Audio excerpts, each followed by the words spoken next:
because it Yes. has been kind of a lot, Yes. and like a Okay. lot from different ways. So one of the things I thought about when designing this course that we're in, week 6 of week 7, is that each week gives us a kind of certain toolkit or a frame of reference to approach living a good life. The first week on presence, just establishing a good sense of presence, that could be like the entire course and the entire thing. So leaving this course, you might be like, I'm really going to focus on establishing presence. Week 2 is about clarifying purpose. Again, I thought about creating that into a whole other expansive thing because that could be a whole thing. Identifying paths and like paying attention, like the whole paying attention piece, what's important, what's meaningful, of synchronicity and serendipity. Again, an entire thing. Week 4, we did designing, like whole, that's like the designing your life, odyssey planning, figuring out potential futures, prototyping, planning. That's another key piece. Week 5, we just did, was on connections with ourselves and connections with other people.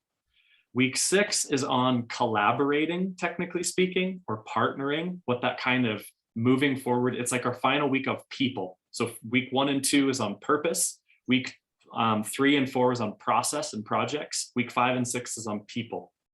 What's so interesting about Priya Parker's The Art of Gathering is what she lays out in terms of when not just gathering people together, but gathering different parts of ourselves together, or different selves together, even if you want. Like we're a lot of different people, or we have a lot of different experiences that we might bring to how we're unfolding and becoming in this moment and as we move forward.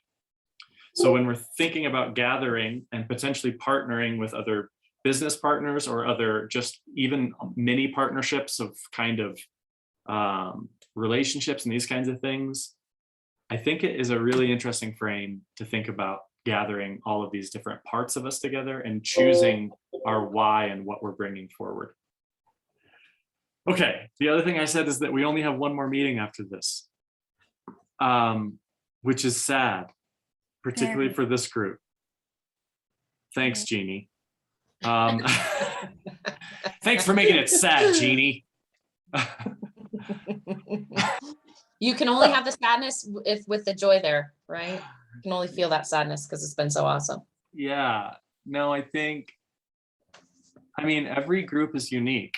And part of what I wrote about today, one of the ways to host a great gathering is from a tea ceremony, a Japanese tea ceremony master. And the phrase is ichi go ichi-i, or something like this. That means one moment that will only happen once. And so when you do a tea ceremony, you're like, this will never happen like this again. I'm actually out of tea. Am I allowed to drink some Prosecco for that? I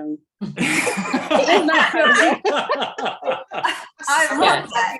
Are we all going to have Prosecco next week for our last I think so, yeah. That might be nice. That might be nice. I think some of us are at work. Looks like Kyle's still in office. By the way, Kyle, how long are you going to be in your position? I'm here until December 3rd. Okay. And I put this class on as if it lasts the entire semester because I just want this time. Like I did the repeat all the way through, I think the second week of December. And I think we all should. Well, there's space. I haven't done any recruitment for the next one, and we can talk about that, but we could, and I could figure out how to make that work. Because the next one starts right after this one ends, and it goes through December 14th. Dang. At the same time. But honestly, I think there's, and whatever, it's interesting. We'll talk about that. It is later. interesting because I want to talk about that later too with you, Sean. Go ahead. I mean, maybe we should talk about it now, but no, what I'm trying to say is we are at the last chapter of this is harnessing the power of endings. We don't want things to end. We want them to keep going. And yet, endings are very powerful. They make us stop, reflect, assess, and move on. I also know at this point in time, like for me, I'm like, okay, I gotta I'm got to get my money's worth. I've got to get my time investment worth. What could I do in the next 2 weeks that I could best honor myself? Which is kind of the prompt that I wanted us to do. How do we make the most out of the next 2 weeks?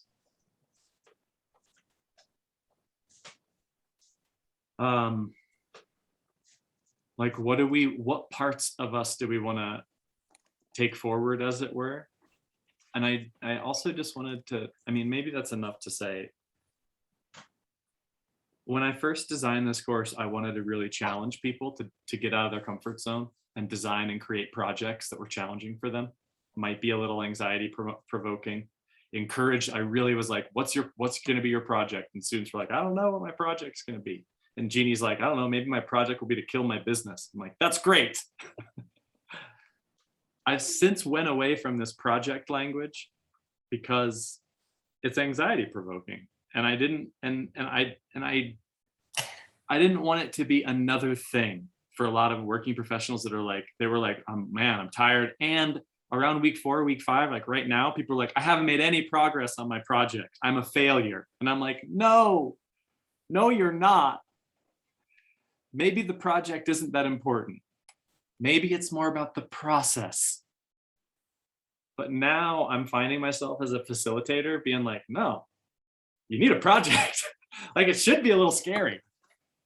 But I don't know where you are on that. I hosted a Clubhouse room on this very question. And what was so cool about that one, this was last week because I was thinking about it in relationship to you all. And someone said, you know what's really neat? The types of experiences we could have are a kind of project. So my project might be to have this certain kind of experience. Not like I have this project with this outcome. I have this project with this goal of like having a certain type of experience. So my project could be to be more loving. That's my project. I'm wondering how we can make the most of our time together this week and the next week. And I want our collective intelligence on that question. Jeannie, it looked like you were. Well, I was just thinking about this. Like, there's so much content, there's so much consumption, there's so much sort of analysis that's been going on, I assume for all of us the last 5 weeks of like, even me, I've done it again. And I'm like, oh my gosh, paying attention is so important. Oh my gosh, reminding myself what's important to me is so important. Like, that in and of itself is its own little thing that's going on as a project. It's like, I do like the idea that what you've done in round 2 is, okay, let's really focus on the project, right? Class 1 is like, here's how we do it. Class 2 is here, now we actually are, here's what we think about in order to get to that. And class version 2 is, okay, let's get serious about the project. The other idea that I was really inspired by is thinking of a fractal mode of education. This is a little far out, but if this 7 weeks is like the intro class, class 2 would be on purpose, on like basically taking all of this. So like this class 1 is about establishing presence, and we expand presence. Class 2 is basically about what we did in week 2, but over 7 weeks, really clarifying purpose. Class 3, which would be weeks 14 through 21. So basically, instead of just being a 7-week class, it would be like a 49-week class, or a class that the initial 7 weeks breaks down into another 7 sessions of 7 weeks apiece, or another 6 sessions of 7 weeks apiece.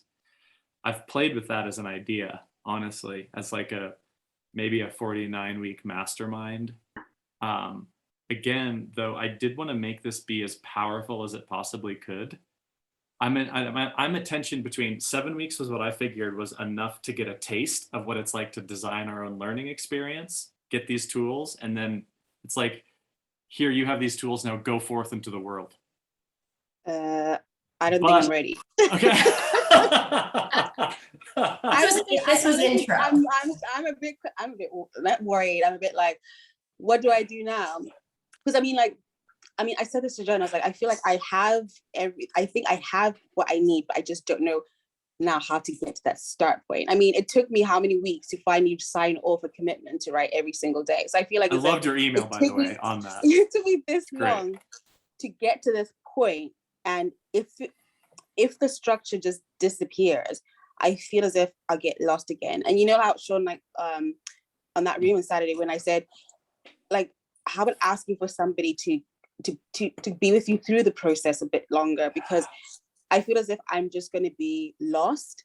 I don't know the answer, but I'm in a place where I'm present, and I know I have what I need, but I don't know where to go from now. That's why I feel like, don't leave. I don't know. Yeah. I think structure is the big thing there. And that's exactly what I was telling Sean too. Like, I think now that I have all these scattered things around me, and it's like, oh, they're all really fun tools, but now I need to like Use structure them. my day to Yeah. where this is a good time of day to use this tool, or sometimes listening to these talks really early or at night is going to actually make me anxious, and maybe I shouldn't get into my artists at night. So I think that's been big. And I was telling Sean, I kind of had a project come out of this that was an old project, but it was kind of like creating a life planner that's organized around me and kind of what I've learned here. So like having a spot for synchronicities and having a spot for noting, or reminding myself not to forget to write down what I noted today. So structure is really big for me, and that's going to help me for sure move forward and not lose all the momentum.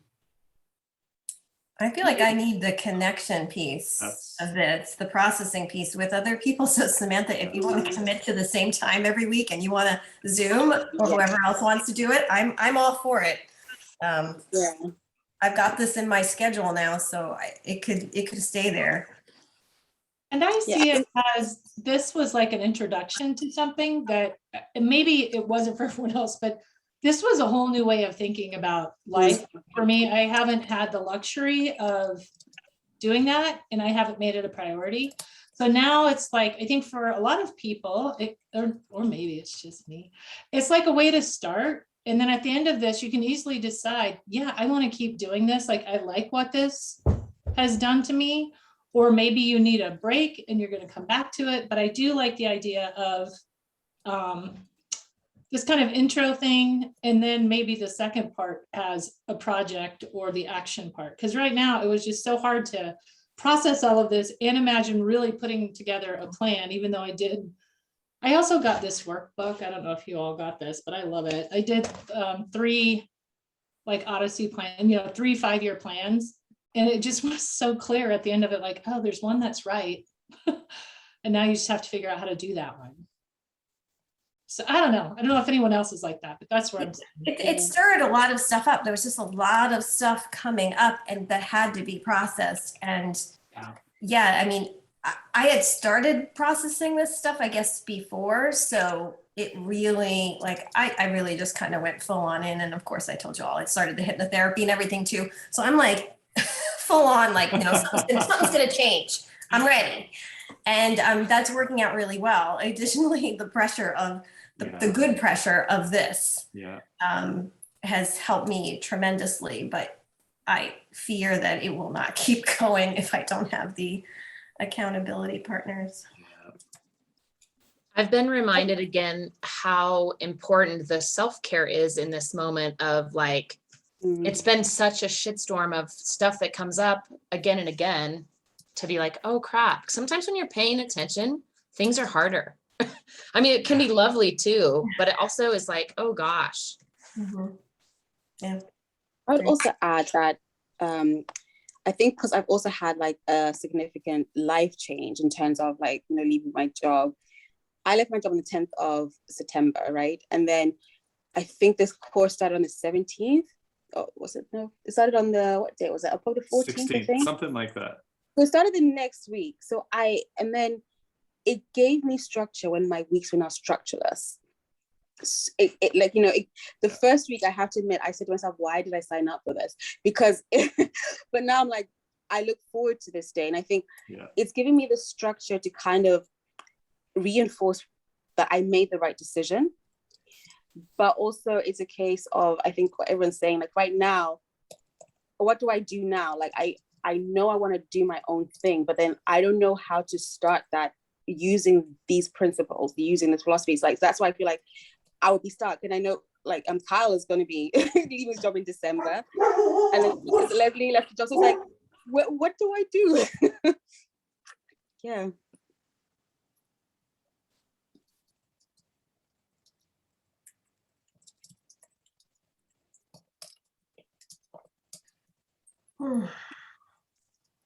So the accountability and the group thing is a lot.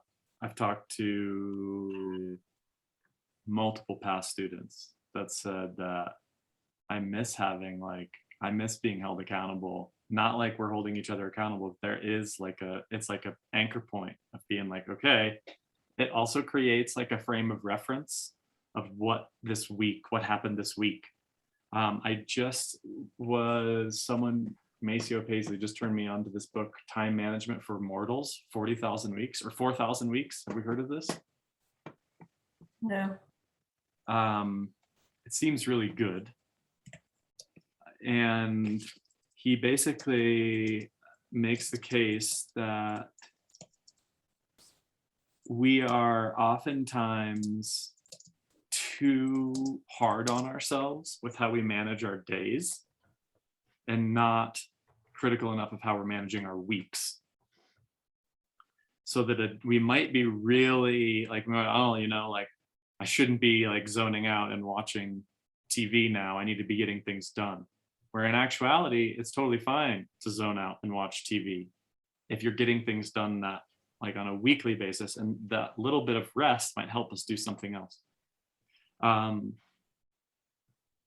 think it's 4,000 weeks. Is that how many? I think that's for an 80-year-old life. If we make it to 80, we'll have 4,000 weeks. When I saw that number, I was like, wow, 7 really isn't that many. I guess just not.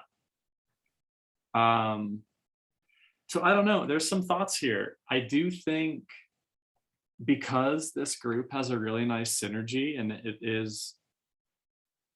I could see this continuing to go forward and just to kind of restart. And I'd be willing to do some work and thinking again about revising, basically making this another part 2 and thinking about how that's going to be based on the people in this group, which is interesting. We have 1, 2, 3, 4 people that are in new career transition.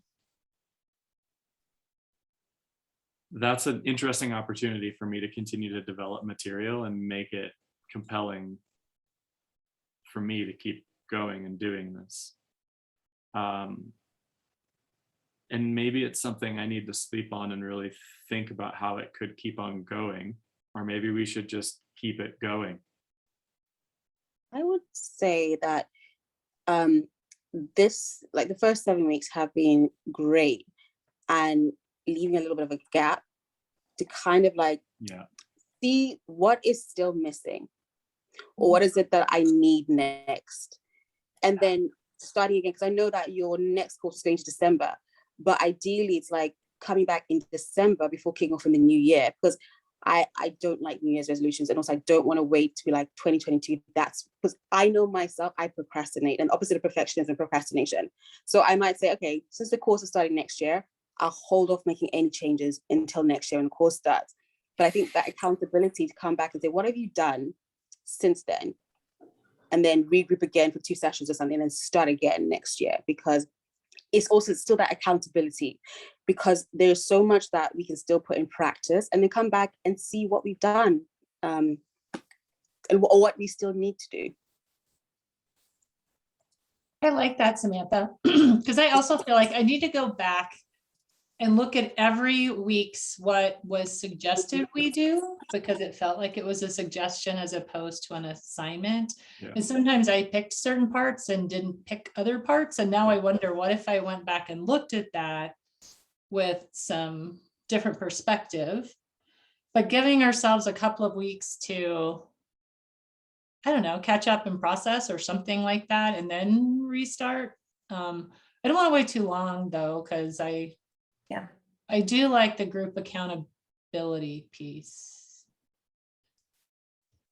It'd be accountability to meet up, but then meeting up to then start the next sort of like planned session. Because I think, Sean, you mentioned this is it'll be a new thing that you're designing. Ideas could come from what we think we still need or missing. Because I don't know whether some people might want to start their own business, some people might want to go to nonprofit, others may want to just travel. So it's like a case of all of those different things combined, there's still going to be some core things that are needed, and from different perspectives. And then, because I feel if it then branches off into, next course is going to be if you're an entrepreneur, if you're a philanthropist, it then divides and kind of sets you in a route that maybe I might not be ready, fully set on. It's interesting because the one I'm running right now, number 2, was a reaction of that group. It was the first time. This is the second time this has happened. That group was the first time that it was very clear where it was like, we're not done. This group does not feel done. And everyone was like, that seems about right. And 3 out of the 5 people in that group that ended up taking it again were all wanting to do writing projects. So we've really been looking at like the writing part of writing a good life. And I am really inspired by thinking about responding to what people need, like basically being more responsive and really listening. So I really like all of this. It does seem like this group is different. And Literally, go ahead, Sean, Gina. I really swear, I don't know everyone's scenario, but I really think every single one of us is in a, what am I doing with my life headspace in this group, right? Yep. Kyle and Leslie are literally leaving careers. Samantha just did. Christine and I have had conversations about, ooh, what are we doing next? Candace, like, I feel like you're in this. I want to kick everyone's ass out of my life and start afresh. And Suzanne, I don't know I don't know exactly what's going on for you, but I really feel like this entire group, for however that came to be, is maybe in a synchronistic way, is in a transitional space that could use continued support, I guess. Well, and I'm feeling like it's not just transitional. I feel like it's transformative. Yes.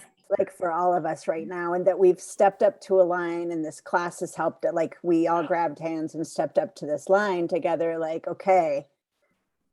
Yeah. And, we're not holding our breath, but I'm feeling like we want to proceed together.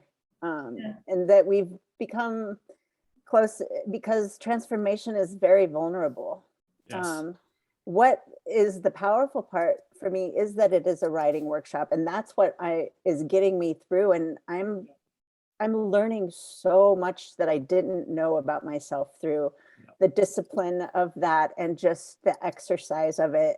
And I was wondering, just because I feel like I would benefit, the books that you suggested, Sean, through the class, like, I don't know if anyone's read all of them, but I've like dabbled in all of them, and I want to finish all of them so that it's almost like a book group going forward, so that we can dive deeper into all the books. And Sean, maybe that would help with our feedback for your future workshops, by us reading all of them and commenting on them. Designing Your Life right now, this book is amazing. And I'm like 3/4 of the way through. The ending is really powerful, about just trying shit and failure immunity, choosing happiness, basically. Yes. And just get to the point. The holistic approach of it, about love and play and energy and engagement, and like, that's all the big shit that we all are thinking about always. But I feel like for me, it seems like all of us, especially right now, that's the stuff of life. I also think it's kind of a brave move to choose happiness in the culture that we're in. And it really helps to have support, to be like, I know, if I'm going to choose the happier decision here, it's nice to know that I can share that choice with other people, that other people have my back in that. Christine, I'm totally with you on this book. Like I'm also, the workbook for me is awesome, because I'm definitely a Cliff's Notes girl. I will read things or listen to them, but very often what inspires me to read it is knowing a little bit about it. So I kind of like a summary, and then I'll jump in. one of the projects I've been thinking about trying to get some folks involved with is the topics in that book have been a really high priority for women of color on our campus, and particularly young women. They're really struggling with the way the pandemic and financial challenges have impacted their lives outside of work, let alone their life. And I have referred the book to a couple of people, but I've kind of had to warn them. I'm like, it's a little white. Like there's a lot of whiteness in that book. And then they ask me, what do you mean? I go, mostly classism. Like there's a lot of just really implicit classism things that, and kind of some, I think things that people would find fault in. So I'd love to have a group of women, and we could have dudes too, but the group I've worked with on this is definitely women of color, talk about this book and how they might even reach out to the authors and say, you are missing the boat in not doing a book like this that has a little more inclusion and equity in it. Like there's a huge market that they're missing out on. And then that also means that a group of people I know won't consider the book because there's just a few things that are going to make them go, that's not for me. Maybe that's something that I would need to write instead of telling the author Yes. it's missing. Maybe I fill in the missing pieces. I think that Yes. that's what it Yes. is. And I think that's one thing I realized. Like sometimes I can go back to somewhere and say, you don't have this, this, and this. And I said, why didn't I just create it?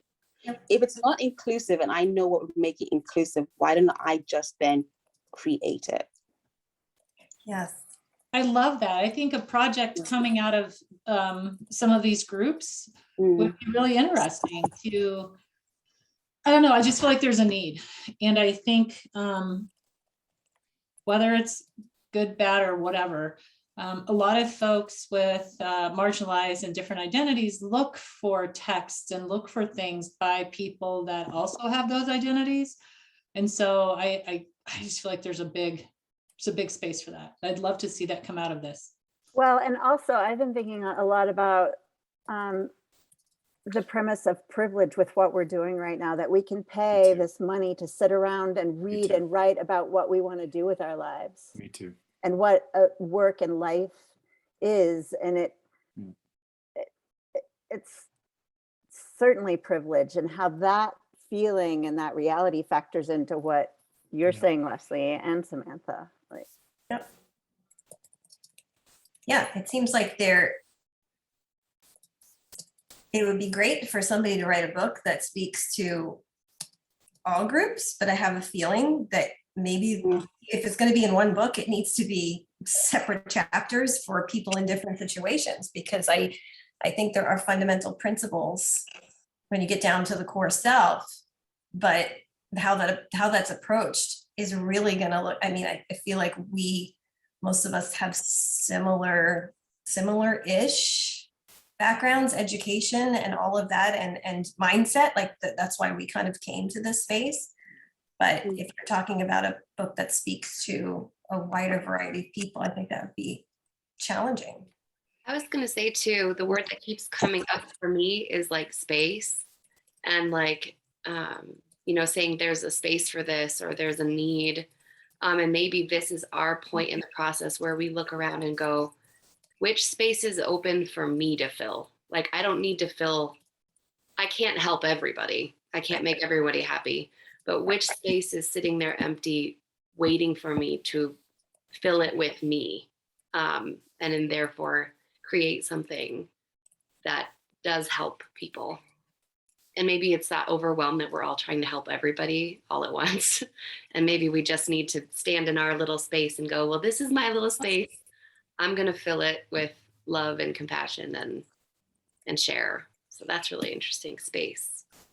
I think that is an interesting point, because I haven't actually started reading The Artist's Way. I got the book and it was like 25th anniversary edition, came with the journal morning pages. I have started listening, like I did start listening and reading, Writing Down the Bones. So I haven't yet seen what's actually missing yet, but I think writing is about your lived experience. So if the writers have not been in a situation where they've been like in the presence of people who are different, they can't write about it. But at the same time, they wouldn't be able to write on my behalf because this is my experience. But it's about leaving space to say, I know I've written it from my perspective, but there are lots of different experiences as well. For example, but not going too deep into it because it loses, if somebody speaks on my behalf without knowing what it is to be me, it will miss something. But I love it when it's acknowledged that I'm also different. Yep. Whilst I'm writing about my life. It's just the same with like the first book that I read in our book club was A Culture Code, written in 2012. It was assuming that teens were homogenous.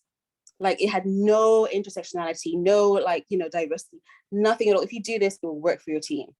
I was like, it said something about sharing parts about your life with your team makes you bond closer. I don't want to share everything about my life because sometimes if as a woman, they might use the fact that you're about to get married, you're going to get pregnant, or your job is now longer secure. Or as a person of color, if they know like, you know, this about me, there might be stereotypes. So it's like, I don't want to share all of my life. And I don't have to share all of my life in order for me to feel as part of a team. And then I read Unleashed, and that then broke down 2 more layers of being a woman and then them being a part of the LGBTQ community. So they had that aspect, but then it missed out the real woman of color. I was a bit disappointed in the book. It's the first time I said it, when they had only literally like 1 page talking about working Black moms. Like if you want to improve an organization, speak to working Black moms, but it was just 1 page. I was like, is that it? Just what, speak to them and then what? So it's like, there's so much recognition, but there's still more needed. But I understand they can't write about that if that's not their experience. But I appreciate that they've recognized that it needs to be done. They can't, and a lot of these things we're talking about are written by, I mean, she's a Harvard professor, and the people that wrote the Designing Your Life for Stanford, and right, so they're coming from these silos, right? Like, and privilege, yeah. Right. And so, yeah, and they're like, oh, and with our students and with our, and yes, they do, there's some diversity as far as race and ethnicity in some of the student body, but it's still, everybody's drinking the Kool-Aid. Like it's still like that same mindset, and there's some scaffolding for these folks, and they're learning how to live in the world in a very different way than most people. So, you know, and then it depends on, you know, what companies Frances has worked with, right? The types of companies, and that was her experience. And so there are definitely good gems there, but it's like, okay, how do I take these gems and then make that work for, you know, the examples, working Black moms, or, you know, any other differently abled people. I mean, I work with a lot of neurodistinct people, and like a lot of the stuff that's out there in everything, does the career stuff, the mental health stuff does not work the same. So it has to all be adapted, and even individually, it has to all be adapted too. So, yeah. So this is really interesting for me because, I mean, part of the concession and how this connects thematically to this week is I think we also get stuck by trying to do things on our own that we could. So there's a tension here.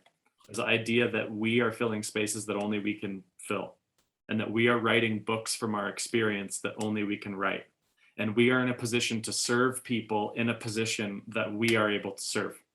Ironically, I created the entire wisdom workshop because it was something I needed, something to kind of help me orient what I was doing when my career life ambitions as an indie musician were kind of on the rocks, not just from COVID, but just from me reassessing whether or not I really wanted to do that. And also thinking like that I wanted to go back to school, but I wanted to go back to school, like seeing how philosophy could be applied to my life in ways that I had never learned. So I'm like, maybe I should just create my own school. Instead of writing the book that you want to read, I was designing the classes that I wanted to take, and I still am. So there's that piece of it.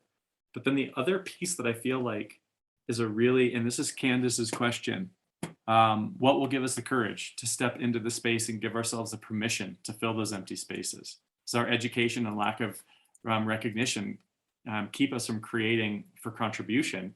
I honestly think the other big piece of this is we have a bias that it's our work that we need to do, because we're each given individual grades that measure our individual progress, and we see these as individual things that we're doing. And I feel like part of my work, just speaking personally at this point, my growth, my area for growth is delegating is a crude way of putting it. Partnering is a way better way, like collaborating, like how could we get this format into underserved populations that could use it and definitely don't have $500 to do it. There is funding available. I have taken this kind of inquiry into thinking about how this program might be paired with local libraries to get for workplace readiness training, how it might work for middle school and high school students, pre-college students, or people that aren't going to go on the college track, that are entering into the labor force, to help them see that. But I can only do so much, right? So now the question is, who's interested in extending the mission that I have, and in what ways might they want to help me? Which flip side is, how can I help people in their mission if that's what they want to do? So instead of it becoming like, you help me with my thing, or I'm going to help you with your thing, it becomes, why don't we help each other doing our thing? So that's what thematically, that's what this week is supposed to represent. That if we're writing a good life, in how I design this 1, 2, 3, 4, 5, 6, this is the most challenging week, in the sense of, I would say, like the most advanced level in the sequence, because now we're thinking not only what do I uniquely have to offer, but also how can what I offer, who is that going to help that might want to help me? So the question that I had last cohort is, who can I help me help them? Who out there can I help me help them? Which, and I honestly connected with Jeannie. Sorry, that's the last thing. I'm like, Jeannie. She came up and I'm like, Jeannie, I think you could help me help people. And Jeannie's like, oh my God, I was just like, I wanted to be a part of this community. And I think I could help you help people help me. All of a sudden, my like, Sean, this is Wisdom Workshop by Sean Waters, is like, that is like kind of goes away a little bit. And I think there's real power here. And that's kind of the final punchline of the course before the next week is kind of reflection moving forward.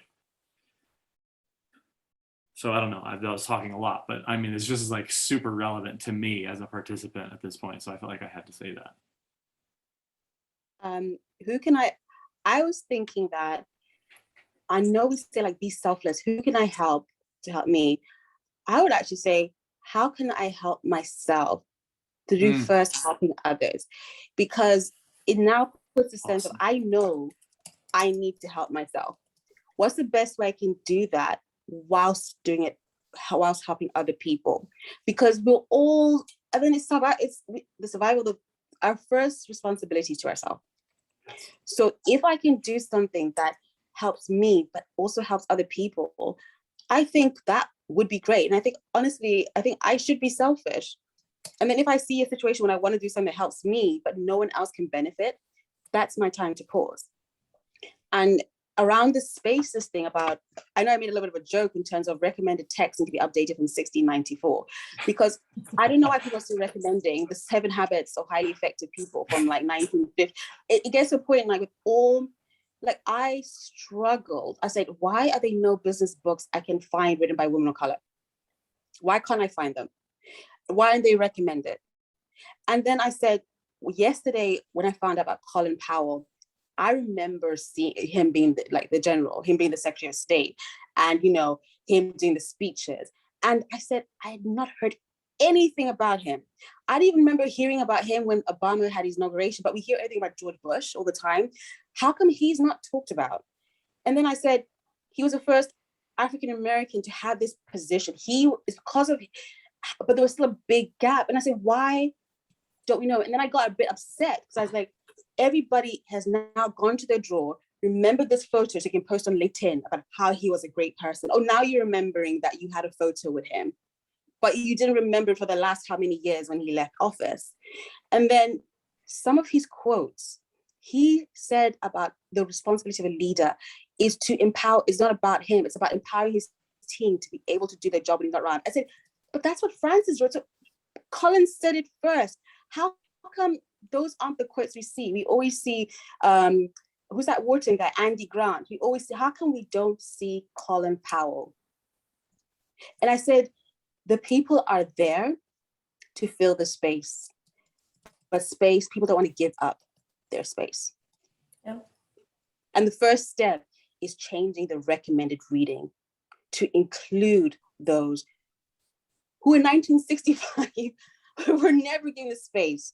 And as we increase, if you go to a Harvard course and you see that they've recommended a business book by Dr. Tina Opie, you'd be like, oh my God, this book will now speak to me because I'm now having to read a book and write on it based on a woman who's had my experience. If I'm always having to write, have a recommended reading from a white man, who's benefiting the most? Yeah. Yeah. I was really annoyed by all the LinkedIn posts yesterday about Colin Powell. I really, really was, about how everyone dug out this photo and started saying how great he was. Like, well, when was the last time you even said his name? And then that was my writing prompt. My writing prompt was like, do I only want to be remembered when I die? Yeah. Honestly, a lot of it wasn't even great. Like they were just like, well, what is he going to be remembered for? You know, taking us into war. And it's like, that wasn't his decision. Like we remember the person who got a C at Yale. It was his decision. Yeah. Well, and your comment too, Samantha, about people not wanting to give away their space, I think that could be one of our blocks too, and it could tie back into scarcity or worthiness. Like we think that there's only a finite amount of space. Like there's this illusion that there's only so much space, which can't be true. But we have, or we don't want to be aggressive, rude, pushy, demanding. So we're like, well, if they're taking up that space, and that's fine. If they need to have that big personality and take up all that space, you do your thing. So we have like this respect thing, and we honor people's voices, even the ones we don't agree with. But what point are we sacrificing our own voices to honor and respect others? And we're buying into that idea that there's only so much space, and that's crazy. How do we believe that? Who told us that? Why do I believe it? White men. Right there. Exactly. It's true. Whoever's at the top is the one who created the space, so knows how much space is. Like, one thing I don't understand is when people are saying Bitcoin's running out. How can you run out of something that was created by man? Like, just make more. Like, where's it mined from? Why is it running out? Well, and maybe we create the space. How is it running out? I thought it's finite to begin with. Maybe I don't know. It's running out. It's running out because the person who created it needs to create that demand and illusion that everybody needs to buy it, increase the price. Oh yeah, but That's bananas. That's crazy. I like to think about the sort of like the abundance. Yeah, scarcity thinking, exactly. Like there is abundance. There's enough room for all of us. And in fact, we need to have that sort of bigness and space filling. And I think we all have a purpose to contribute. And I think scarcity thinking, Christina, is a dangerous attitude.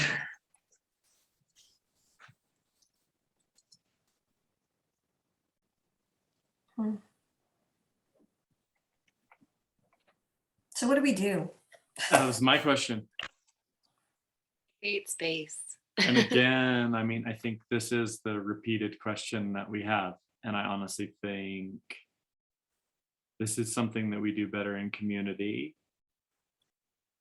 But it also takes some messy brainstorming, some spitballing, some supportive encouragement, some fuck yeah, you should do that. And I do think there's a couple interesting things about how we relate to time, how we see our time. When I shared that link to the scarcity mindset, you already just said it, you said it, that like we see our time as scarce when really it's really interesting to start seeing our time as abundant, and what happens when we start seeing it that way. And I've never thought about scarcity of space before. That when we're like, well, actually, there's not room for me in this space, Mhm.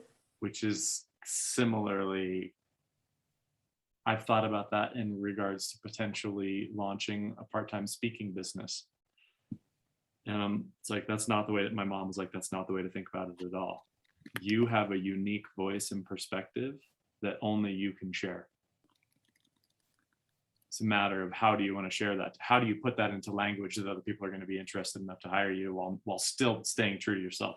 Because as soon as you like change it to be what they want, if it's not you anymore, you're no longer actually offering that unique thing that you have to offer the world.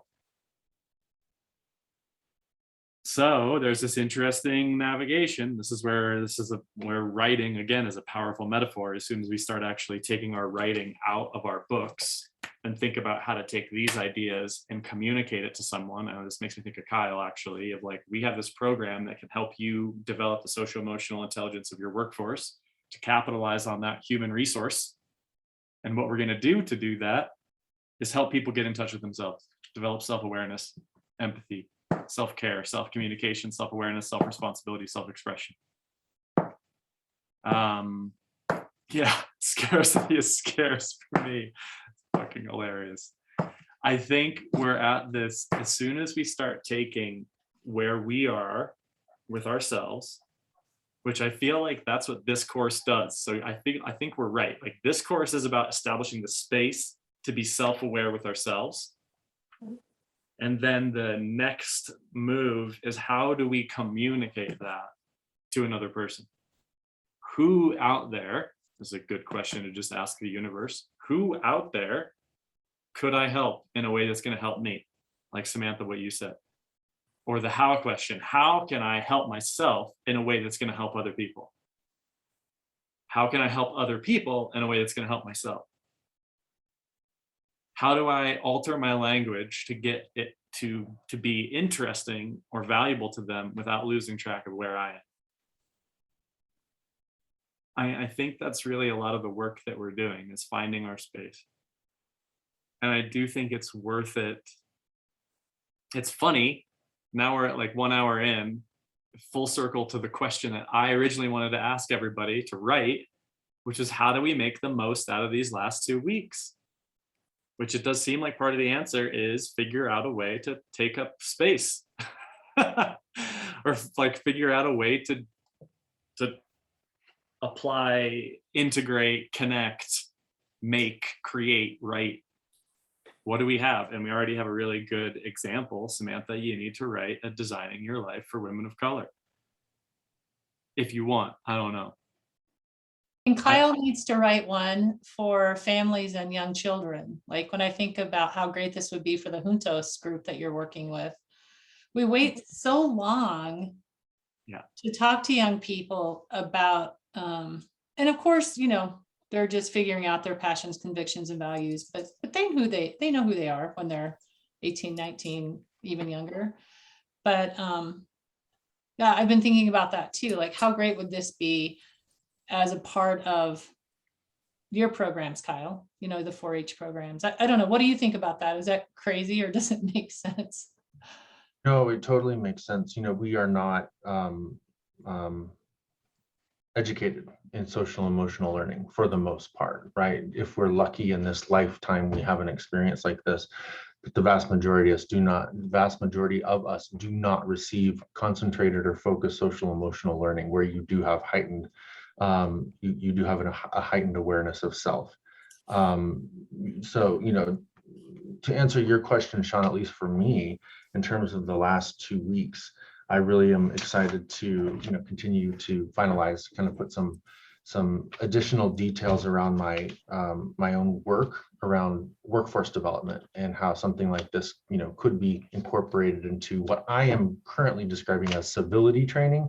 But it's more than that. I really am trying to figure out another way to frame that, but it really is largely that SEL piece, right? It really is largely that social emotional learning, bringing conversations, bringing ourselves, you know, into a space like the workplace, and how ultimately that could so improve organizational health and culture, but also how that would ripple out or could ripple out into community as well. So anyway, I'm saying all that just so that you can. I've been very quiet today, just so you all know that that's where my head is. I'm just really thinking about how this process, could truly be created in a way that would be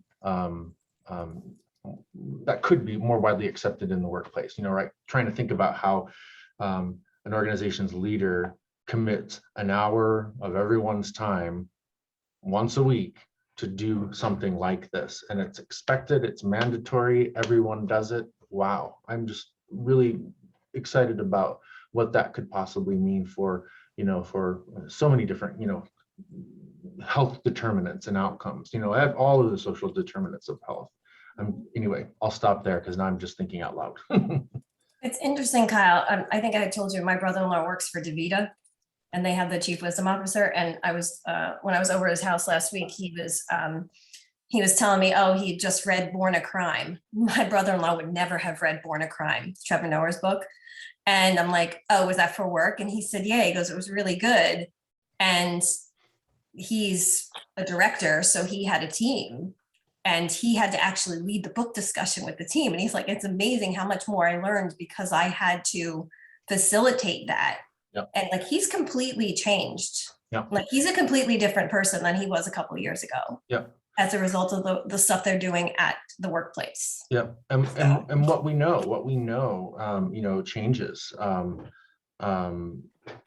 When someone does go right through, and I'll just start calling it SEL, when someone goes through, an SEL type of program. Thank you for that reminder, Suzanne. I've been trying to get an insider contact with DaVita for basically a year and a half. So if you can help me. Well, I'm going to help me actually, because this is the work I'm going to do next. So I'm like, you give me an intro to him. I just want to talk with him and see how, well, first of all, how he developed this and what his pitfalls and things were like. I just want to talk to him about that kind of thing, because well, DaVita is not the only corporation or organization that has the philosophy that they do. I mean, they're kind of in some trouble right now as well, but regardless, when they did have their strategic transformation back in 2000, what they did is they created an internal leadership development program that every employee was required to go through, and the outcome was ultimately a very healthy, a very connected workplace where everyone felt like they belonged, they understood their larger purpose. Once again, yes, they're in hot water right now, but the FLTI program that I've been a part of in the past it's a very similar format, and it's a very similar model, so I've been told, as to what DaVita utilizes internally. And I think that there are an infinite number of models out there, right? But I am always of the mindset is we need more and more and more of this. There aren't enough. I think that there is an abundance of programming, and we need to add to that abundance by continuing to develop new opportunities in new ways. Like for Leslie, for you, getting something like this into our Indigenous populations, especially our urban Indigenous populations, because I think that that's a huge need and there's a huge gap there. So yeah. And scene. Agreed, Kyle. I was just thinking of a cool visual for like abundance versus scarcity, and when talking about space and the scarcity of space. And I was thinking, I remember telling some people when they're looking for homes in Colorado, like, don't look at the for sold signs, look at all the homes in between. Like, there's a lot out there. Just because it's not available right now doesn't mean you have to be panicky and worried. There's only 3 for sale signs in town. And so I was thinking of like kind of trying to practice visually this week, seeing the space in between what's taking up space, and being aware that there's a lot more space than there is content. So like, just as kind of a visual meditation on that, like instead of seeing the leaves, seeing all the space between the leaves and going, wow, there's a lot of space. So I think that would help me visually to just kind of meditate on that and be like, okay, it's here. Just because I can't see it and I'm not paying attention doesn't mean it's not here. So. I was gonna say, Kyle, I 100% 1,000,000,000% agree, because that has been my issue around even some of the labeling sometimes in corporations, like management leadership program. It closes it off to say you can only lead when you're a manager, and it's like, no, everybody can lead at any stage. And also the fact, Candice, when you said like the director read the book and he was leading it, how many webinars I've been in about mental health, about diversity, I don't see any of my partners, I don't see any of my bosses there. That assumption that the Harvard Business School degree from 1695 is still applicable right now baffles me. If we have identified you need continuous learning, how are they not continuously learning themselves? And that has been my biggest thing. And Kyle, it's quite interesting that you mentioned that, because I, like, through reading Unleashed, and I raised with Frances, I was like, how would I go to a company and say, this is something that you should probably consider for a manager development program? And then she said, why don't you create the course? Train the trainer. And then I said, I don't want to train the trainer. I want that culture to be there so that the managers train their teams, because it's not up to an external person coming in all the time who doesn't even know the dynamics of how your organization works to keep on doing it. The first time you need somebody, but if your managers can't learn from somebody external to not implement that and have those new people train other people, then the leadership is not engaged. Nothing's ever going to change. And I did talk to a couple of people who volunteered for this program, but I got the sense it was volunteering because of what it would be attached to and who it would be attached to. So I didn't feel as if it was coming from a place of, I really feel as if something needs to change. It was coming from a place of, I've done this before, let's do it like this. And I think that made me hesitate, because I didn't hear or feel as if they understood that I don't want to pick another program that you've already done somewhere else and apply it to this book, because no, I want to completely reimagine and redesign the whole thing.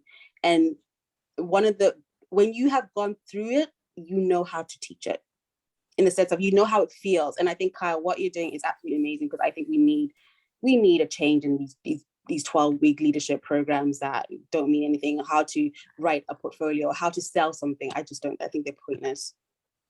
And other people do too. And so they get a lot of, obviously it's like something you have to sit through. It's interesting that you said that they should be mandated, Kyle, because I would imagine that I wonder about that move. Just the pedagogically, I don't think they should be mandatory. I think they should be optional and strongly encouraged, because everyone that's picking whether or not you're going to advance in the organization is going to be there. Just, it's up to you. But anyway, that's a side note on making sure that we preserve agency in our organizations. And obviously it's going to be whatever kind of culture.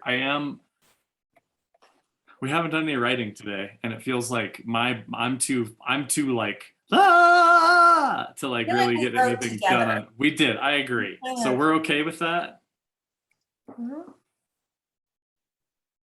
Okay, then maybe we could do the prompt as like something to do this week. Great. How can I get the most out of the next 2 weeks? Love it.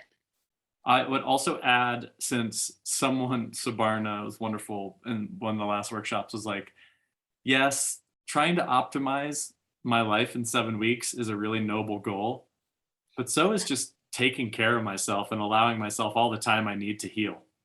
So yes, I'd like for everyone, when she said that, everyone in the room was like it's huge. And so yes, we want to optimize these last 2 weeks and we want to make the most out of them. And maybe how we do that is not doing anything. Or maybe how we do that is really taking care of ourselves and really prioritizing the healing that needs to take place. Or maybe it is actually outlining our partnership agreement for the civility training that Kyle and I are going to create. Samantha, I do want you to read your thing. I also was thinking about, I follow these people on Instagram called like the Nap Ministry. Oh yeah, me too. I just think they're great for saying like, we're not resting so that you can rest to do the next huge thing. Like, we're just resting because we inherently deserve to rest. It's fine. And I don't know, I just was thinking about like, we don't have to optimize in 7 weeks to be the most amazing, you know, like, it's okay. Samantha, yeah, you should. Whenever there's space, whenever there's space. No, I need to stop saying that. Whenever there's space, I'll speak. No, I should be like, can I speak now? And you create, so like, I think that's the thing, like always asking for other people to make space for you, they'll never make it. So I like, yeah, I'll speak when there's space, whenever there's space. It's so different to, I can speak, full stop. So now it's on the onus is on the other person to create that space for you to speak. You could say, I'd like to read what I wrote this weekend. Yeah. And I'd like to hear it. Same. Yeah, because I was inspired by the weekend room, and another I had a big epiphany and realized why I was blocked. Okay, I'll read it. This is also coming from when Nathy Goldberg said, "Don't keep whatever you've written to yourself because that's selfish." And this is good. Is it the same thing you ended the room with the last time, or part of it? No, this is based on yeah, it is based on that, like the awesome. rewording of the poem. Yes. That's what I was hoping it would be. Okay, so this goes. To love myself long term is to attend 1,000 funerals of the person I used to be, the person I was too exhausted to be. It's not my job to hold myself accountable to the person I was to be, I used to be, but to sit with myself both in the light and in the darkness. Maybe that's why I never read Sean's emails. I was afraid that reading meant doing meant failing. I was waiting for the perfect moment, the perfect energy to make the perfect response. Just like this pen I'm writing with, I am running. What did I write there? Okay, I am stopping myself from running because I can never find them. And then in my mind, that meant that I shouldn't be writing. Otherwise, if I didn't have something perfect to write, I'd be wasting the ink. Out of all the pens, the blue pens always break at the tip, and I no longer read steady in my hands, but I grip and I force. I take out the ink and put it in the pen with the red top, and now I can't find that red pen. I'm flickering in the dark, waiting for the empty box of matches to give me back my spark. To love myself long term is to attend a funeral of the person who I used to be. My funeral is today. And then it just made me think, because emails remind me of work, remind me of that pressure to respond, remind me. So I'll just leave them unread because I was like, I can't deal with this now. And if I deal with it, I have this expectation, I need to do something. And if I don't have the energy or I don't feel like doing it, then I'm failing. And then for the last 6 weeks, I can never find those pens whenever this room is about to start. This Zoom call is about to start. I can never find the pen. And then when we finish, I find the pens. And then those pens were from where I used to work. So I was trying to find something from somewhere where I no longer was. Even the blue pens are the only pens that break, like crack at the base. So it's basically wobbly. I looked at the green one, I looked at the red one, I was like, how come it always happens to the blue pens? And then I said, I'm just gonna buy new pens. I was trying to hold on to something.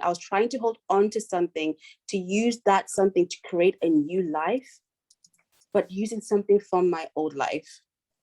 And me never finding those pens was trying to tell me, buy new pens, buy new pens. But I was scared that the new pens wouldn't feel comfortable in my hand.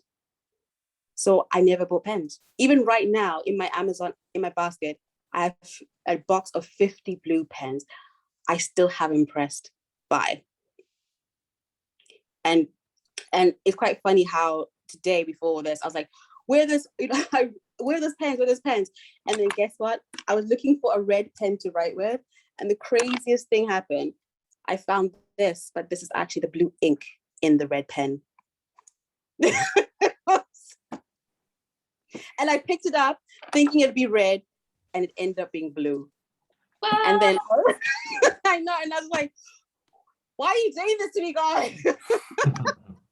Now I'm just gonna throw all those pens away because I'm attaching those pens from places where I no longer am, from the person I know that I'm. They need a funeral themselves, and I just need to press by. So it was, for me, it all came together because on Saturday night in that room, when I said, I don't know whether I'm at the point where I don't know, is it that I'm getting to a point where I don't care, or is it that I'm tired? And I realized it's all of those things at the same time. I don't know, I don't care, and I'm tired, and that is completely fine. And that I stayed away from signing that commitment on day one, because I was like, I don't want a commitment, because in case if I sign it and then I fail the course. I didn't even read the course schedule because I was like, I don't want to see what the commitment is because I'll feel guilty not committing. But I think that was the best thing I could ever do, because I needed to not be prepared for something, because I've always been prepared. I need to just allow that it will just be fine. And when I signed this contract, the funny thing is I signed it without the burden of signing something. And I realized that even yesterday on Sunday, I wrote literally one sentence. I wrote, Soulful Sundays, I'm not broken, I'm breaking through. And then I said, I don't have to write 3 pages every day. I can write a sentence of something that has touched me. And at that moment, when I released that pressure, I said, it doesn't have to be perfect for it to be right. And it can be right without being perfect. And that's why I said, I'm not ready for it to end. Just getting started. The reason I hated The Artist's Way, not hated it, because there's a ton of good gems in there, but I was like, don't tell me that I have to write every morning 3 pages. I didn't like that. Yes. Sean's offering of opportunities or invitations were so much more inviting, and so much, consequently, I was like, I would write a line or 2 if it felt right, and that was it, and I was okay with it. If I wrote every single day, right? And it, like, for me, that was and I'm so far from a perfectionist. I don't have that thing that you have, but the invitation to write is so nice, as opposed to you have to do it like this. And everybody is different. So some people really like that. Like, I like the challenge of writing 3 pages a day. I like the way she does it, right? Like, again, it's so much about doing that work with ourselves. And you nailed it, Samantha, giving us the sense of being able to, I don't know, I don't care, and I'm tired. And that's okay. Like, where, I don't know, it's really profound. Also, far out metaphor for the old blue pens. I joke with people that I'm like, I have a strange condition where I read into the symbolic significance of things a little bit too much. And that's a great example of like not being able to find these old tools for this new space until like, that's very cool. And I love the idea that just writing 1 line can be every bit as powerful as writing 3 longhand pages, or setting a timer for 25 minutes and seeing how much you can write in that time. You know, Julia Cameron also says you shouldn't write in small books because they give you small thoughts. And I realized that one of the reasons why I like to write in small books is because it gives me the permission to have small thoughts. Like, oh, this really doesn't matter, which is what I need to feel like I can write in this. And whenever I have like a big piece of paper, I stare at it and I'm like, oh my God. So I needed to find my small pages to feel like, oh, I'm this little thing writing little words, and that's fine. John, I have like this size book of the, I think they're Moleskine or whatever, but I skip lines, like, and there's a lot of, I guess if you were talking type, kerning or space between words, like I don't worry about cramming all the words onto a page. And I also don't use the backs of pages unless I want to. Like I just, I don't know. It's interesting. I like the big page because I'm kind of a messy writer. And then I often go back and write notes to myself on the pages. But I get what you're saying, like that angst about doing it right, like whatever is Yeah. right. And I also really liked your share. I'm glad that you said that, Samantha, because I really do, and I'm trying to be creative about making this an experience that's not like school and that's not like work. It's more like play. And I've been trying to use the language in that way, but I do feel like, and I played with different chat boards. We used the Slack channel in the first cohort because I thought a discussion board would be awesome. And people were like, it just felt like you get notifications on Slack and people have like associations that it just ended up being like, meh. And like, so I think what would be cool is I need to finish my manuscript that has all these invitations in it and bind it in a really cool little nice package to be able to give to people. So you would have like a little tiny book and you wouldn't need to open up the email and you could have a reference. It'd be like, oh, day 36 that I'm actually coming back to now 100 days later or something like that. Because yeah, I think emails are bad. Email's not good. Emails aren't good. And it's writing. I need to flip open a book. I need to write notes on a paper. Yeah. I can't do this whole, oh, look at this new app that helps you write. But I have to admit,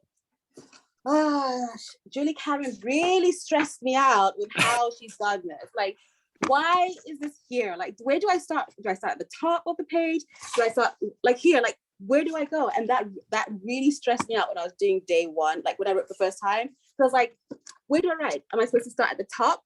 So it really stressed me out. And I said, Samantha, it doesn't matter. But we've been trained, right? Like that's like part of our training. And what the challenge of like, if we're using this course to be all we can be, which is Aristotle's language, not the army's. I don't know. I think that takes some unlearning. It takes some or relearning, reconditioning. That also takes the room on Saturday that Samantha's talking about. I hosted a room on being okay with not knowing where we're going. And it was awesome. We talked about getting lost and the benefit of getting lost and how being in an unfamiliar green space, there's supposedly, I still need to look up the scientific study, is really good for our brain and like can knock us out of depressive or anxiety mode when we're just trying to orient ourselves in a new green space. Unfamiliar green spaces being really beneficial to our health. I don't know. I think there's real value in being lost. And I'm still on this question of where do we go from here as a group or and I do think, Samantha, that if we did do this as like this group meeting again at the same time, I could cancel the existing one. I've only had a couple of maybes that are into that. We could wait a week. So we could take a week off and then still be able to get together and finish before Christmas. So our last meeting would be the 21st instead of the 14th. And we would start on the November 9th, start on 11/9 and go to 12/14 or 12/21, some nice numbers. I don't know. I'll think about that and see what that might look like. Because I do think I'm here for it, for the record. I mean, I'm into it. That's my point. looks like Leslie is as well. 2, me 3. I can't commit, Awesome. but I will be reading the books and reflecting, like, because I'm a snake that's shed half of the skin and Yeah. it has to come the rest of the way out. And I mean, I really do. I think that's a good point. I want, in terms of empowering and like leadership and education, so much of our educational system keeps this kind of, I'm getting these images of like the old church where it's like, none of you know how to read the Bible, so I'll just read it for you. And also like, give me the money. Oh, you want more blessings? Come back next week. That'll be more money. Where our education system is like, oh, you want to learn? Follow these instructions. Oh, you want to learn some more? I'll have more instructions for you. Versus being, oh, you want to learn? Here's everything you need to know to take control over your own learning. Why are you doing it? How are you going to get there? Who are you going to talk to? When is it going to start? When is it going to stop? How are you going to measure if you got there? And can you come up with your own answers to those questions? Because honestly, we'd never ask students to do that. I ask my students every semester, here's what the state wants you to learn. These 5 things. I think they're important. What do you want to learn? And they're all like, oh, I don't know. I'm like, that's a problem. And so honestly, like that's part of my reason. I really, it's almost like we're in a little nest, and I totally get like, I'm not ready to be out of the nest because I still need this support to like make my thing and build my wings. Oh boy, this metaphor is getting out of hand. But I do think, like, to your point, Christina, there's a real value in being like, I have this material that was way more than I could have gotten to in these 7 weeks. I'm thinking about this format. This is how I would adjust it for myself. And now I'm going to do my own thing. I'm going to create my own pen pal group. I'm going to do my own practices. I'm going to reach out to my own people. I'm going to make these propositions, and I'm going to take command and control, maybe not control. I'm going to work on learning myself more with other people doing these things. And the last thing I felt like I wanted to say with Kyle and the transition things, this statement, I won't write anything until I'm okay that it's going to be perfect. Like, not knowing that it's going to be perfect really gets in the way of me actually just writing something down because I want it to be good. I really think that's counterproductive in life design. Like, we've got to just try something and figure out a smart way to try something without losing it all. So instead of developing this giant program and investing all of this money and energy into a marketing plan to launch behind this thing, we actually just try this super agile thing, get feedback on it, and then expand. We expect it to not work, so we find a partner that's willing to do that with us, get the feedback, move forward. That's the key lesson at the end of this book, is that if we're okay with it not being perfect, and we're okay with it like just being a learning opportunity, I can start a surf school in a way that doesn't leave me with no options after it. I can try something, expect it to fail, kind of, but use it as a learning opportunity. And then I have a little bit more information to do the next thing. And throughout that process, I can choose to be happy in there. So I'm not like, my well-being isn't pinned to whether or not the wisdom workshop takes off. And there's 100 people that want it, and there's 10 facilitators, and this vision of learning agency spreads across the world beyond my wildest dreams. My happiness is whether or not I can do my thing in a way that feels good to myself with people I want to hang out with. And each time I'm going to learn a little bit and make it a little bit better. So even if it doesn't work, okay, cool, next thing. Does that make sense? Yeah, empowerment is exactly what the whole idea is. Thank you, Candace. Thank you, Candace, all caps. I just also have this moment of like the value of accountability, right? And That's the hard fucking part. huge. And I think that's what I cling to, is how do we remain accountable in the space of where we're moving, and maybe it doesn't have to look like, oh, we're going to keep going for 7 more weeks or whatever, right? Maybe it looks differently, but I do believe the accountability piece is maybe what I'm seeking selfishly. And also, I don't know that we really have, I don't know if we can hold ourselves accountable without other people. I don't know that we're wired that way. Personally, I don't know that I am. I almost feel like I need a community to hold myself accountable. And what, the real offer of this enterprise is to get people on board that are interested in doing it with us. That's a whole nother workshop, that whole accountability thing, right? Well, and it's a part of this one for sure. And again, I'm like, oh, someone else get the link? Do we have a Zoom bomber?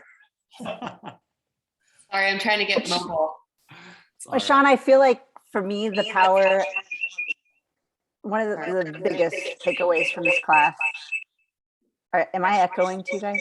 No, it's Candace being on twice, I think. She's I got it. got it now. Try again, Christina.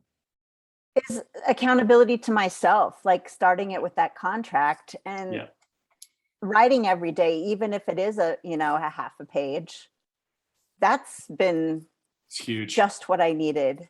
Fuck And I yeah. want to see you all, and I'll try to check in, but I can't be like, yes. Yeah. And the accountability part has been, at the core. But as far as accountability to self, I feel like that's, some of the Buddhist quotes you started with for us, Sean. Yeah. And, ourselves in relation to the rest of the world and the space and time thing. And what does one do with one's life? I don't want to make it simple or, tight like that, but I'm trying to just express that that's been woven into this class, and I appreciate that, the accountability part. No, and it is.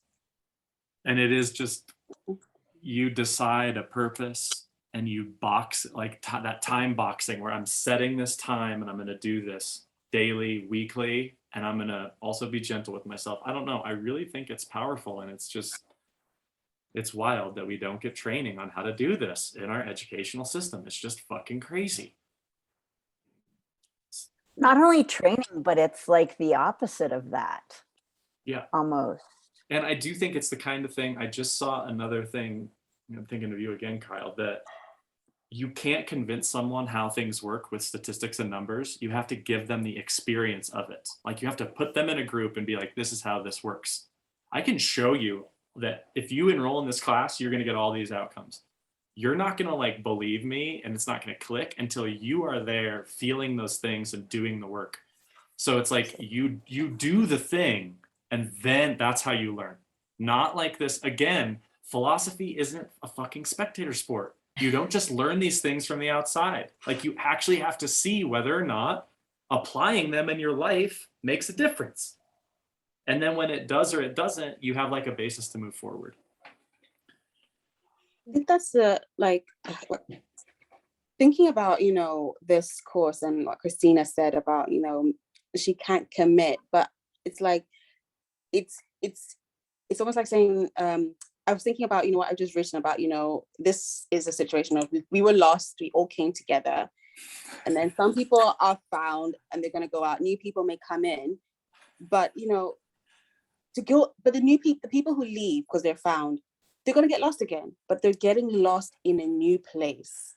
And it's okay to keep getting lost, because that is really how you're learning. Yeah. Like, if you leave something and then you go and you never get to situations that I don't know, how do you grow?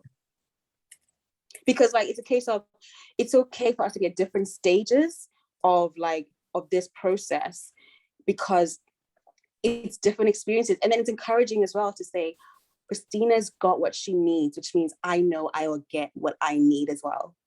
I'm not hearing that from Christina. I'm hearing more of like a time. Oh, it's a time thing. Okay, so I went from, okay, I think You don't have it. Yeah, Christina's like, you all are great, but I don't need you anymore. So No, I won't even I'm be here lost. next week. no, Peace not out.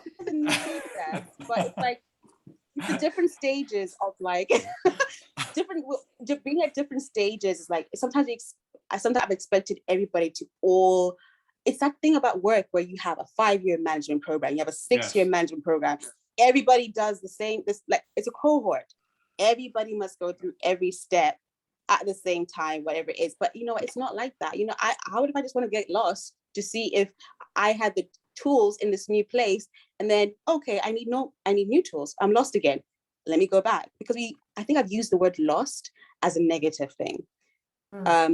I think it's also probably for the Bible side, I once was lost, but now I'm found.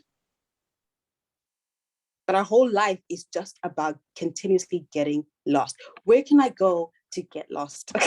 And the mystical side of those quotes, a lot of that, like being lost and found, I've been doing some research into this, is that we're already found. It just seems like we're lost. Like we are the coin in the pocket that thinks it's lost, but that is already actually found when we found it in the right time. So it's like we think we're lost when we're already found. And also there's this, I totally agree. Like, lost has an overly negative connotation in our culture, because that's like not knowing what you're doing. And good people have it figured out. Those poor people that don't know what they're doing. It's like, no, those people know that none of us really know what we're doing. And this does make me think of like Keep Going, which is the book we're reading that I think would be a good, it's great. Okay. Yes, not all who wander. That's right. It's a wandering rather than a lostness. Jeannie, please. I just want to say that last week, because I love all these things that happen in the chat and they happen so fast and I can't take all the notes. I feel like somehow they were lost. I suppose I could go back to the recording. No, I figured it out. Oh, okay. It was because I recorded it on a different computer. So I do have the chat from last week, which I figured out yesterday. Oh, okay, awesome. I forgot that it was, so I'll be able to send this chat and the last chat. Brilliant. Good. You're good. Yeah, because I don't know. Yes. I was like, how the fuck could I have lost the chat? And then I realized I was on a different machine. Cool. There's a lot of secret notes that I like to go back to because there's a lot of gems in there. Yeah, this class particularly, this chat is fire. I'm writing down what Christina wrote. Because I think that is literally it. It defines everything about where you are. And you can't know where you are going if you don't know where you are. Yes. And it's like almost like this course is all like start where you are. Like, where are we? So yeah, I might reach out to y'all individually just so that there's not like a group pressure about like, Christina, I'm glad that you were like, I can't do it. That was great. And everyone else is like, yeah, you're like, nope, I love that. Christina, if we would have had this conversation 2 weeks ago, I would have said, no way, I'm out. So I totally get where you are. Just seems like it's a logistical thing too. Like, and that's kind of why I was trying to fit it in to make it before the holiday season, because I like that. that's why I didn't want to take a break, even though in every other time I've taken a break in between it, in between them. And I can attest, it's free, and Jeannie can probably attest now too.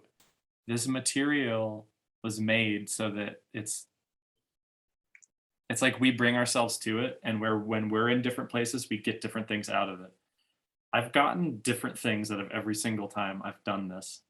Similar, but different. And again, I think the community piece is huge. So I do think, since we're past time and I want to respect everybody's time, I'll send the writing invitations, but don't think of it as an email. Think of it as a book that has not yet been written that I'm sharing with you a super advanced copy of.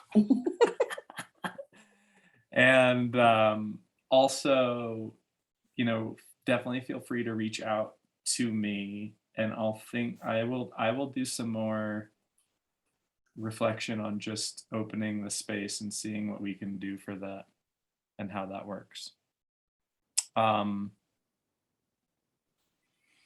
Okay. So the only other question is for us, I'm going to send us, I'm working on my good notes of the art of gathering because I think it's really good. And I think it'll be helpful for us. And I will say for us, the real thing is, how do I make the most out of the next 2 weeks?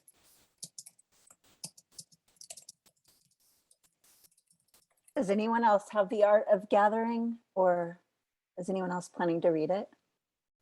Not right now. Okay. I've got it. It's at the bottom of one of my numerous book piles at home. I'm committing to reading Already Free. So, oh, have you read that? No, I haven't though. One of my Who's that friends by? recommended it. Bruce Taft or something. Yeah. How many books do you read a week, Sean? I probably read for about a half an hour a day, and it goes in. I'm probably on about. Where's Tift? It's Tift, T-I-F-T. T-I-F-T. It's like, that's like Buddhist psychoanalysis, isn't it? It's like psychology and Buddhism, like connect. Pretty great. Yeah. I'm doing like probably 3 every 7 weeks or something like that. Okay. So the big 2 questions is, how do I make the most out of the next 2 weeks, and how do I care for myself even better? And if we want to play the other fun one, How can I help myself help others help me to help them? I had a real Jerry Maguire vibe for just a minute. Help me help you. Yeah, no, that's it. Okay, and this is a great group, and you all are encouraging me to. It's so interesting too. I've noticed there's like an afterglow, for lack of a better term. Like after the meeting ends, I'm like inspired to like charge forward. It usually lasts like 1 or 2 days, and then I'm like, oh, I got to get ready for the. It's interesting to see how like the benefits of community really is what I think it is. Okay, well, I hope you're inspired to make the most of your time and also be compassionate to yourself, whatever that looks like. Any final words before I shut this You all are baby down? beautiful. Aww. Right back at you. Right back at you. That felt good. You guys are the best. Sorry, I had to go mobile. You're good, Candace. You're beautiful too, Candace. Mwah. I want to thank the Void for joining us today. Just imagine it talks back. I know, all of a sudden it unmutes. I'm like, oh shit. Apparently you like the silence. I didn't mean to impose. Game one, red light, green light. Yeah, oh no. I just finished that too. Okay. All right. Okay. Bye, everybody.